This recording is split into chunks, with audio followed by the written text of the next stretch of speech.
Cette fois-ci, j'ai décidé de vous parler de la moisson. Alors la moisson, c'est la récolte des plantes à graines, donc autrement dit les céréales, comme le blé, l'orge, l'avoine ou bien encore le seigle.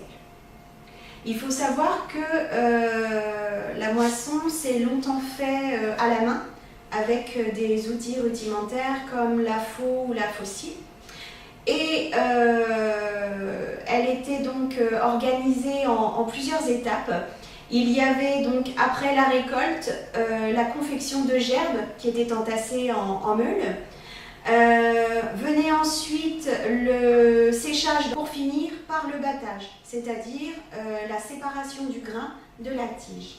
De nos jours, grâce aux évolutions techniques, l'agriculteur a gagné un temps considérable et a vu son travail facilité. À titre indicatif, pour récolter 1 hectare de plantes céréales à l'aide d'une faux, l'agriculteur mettait 3 jours. Aujourd'hui, avec la moissonneuse-batteuse, 2 heures suffisent. Une fois les céréales arrivées à maturation, arrive le temps des moissons. Pendant longtemps, la moisson s'est faite à la faucille, donc instrument léger et maniable, utilisable par tous, y compris par les enfants, les femmes et les personnes plus âgées. Le moissonneur tient sa faucille dans une main, tandis que l'autre rabat les épis. Pour protéger ses doigts du tranchant de la faucille, le moissonneur utilise un doigtier ou un onglet en bois sur sa main libre. La faux permet de travailler plus vite, mais elle donne une secousse plus violente que la faucille et a tendance à égrener les épis bien mûrs. Cependant, elle supplante la faucille grâce à son meilleur rendement. La faux armée, amélioration de la faux grâce à l'ajout d'un arceau, permet de regrouper les tiges en tas réguliers.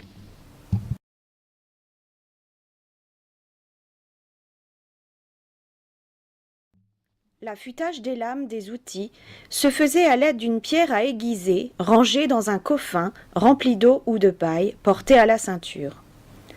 Lorsque le fil de la lame est abîmé, l'ouvrier plante en terre une enclumette et bat le bord du fer avec un marteau.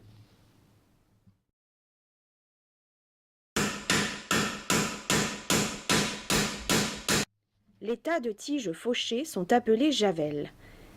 Elles sont réunies en gerbes à l'aide d'une aiguille.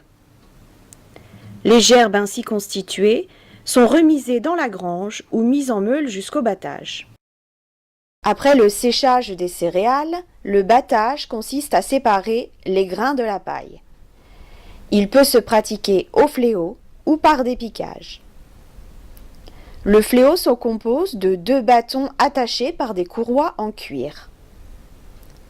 Lors du battage, les hommes sont disposés en cercle et frappent les épis en cadence, à tour de rôle, dans un rythme soutenu. En ce qui concerne le dépiquage, il s'effectue grâce au piétinement des animaux. Voilà, ainsi s'achève notre émission. J'espère qu'elle vous a plu. Je vous donne rendez-vous d'ores et déjà à la rentrée pour découvrir un nouvel objet. Portez-vous bien. À bientôt.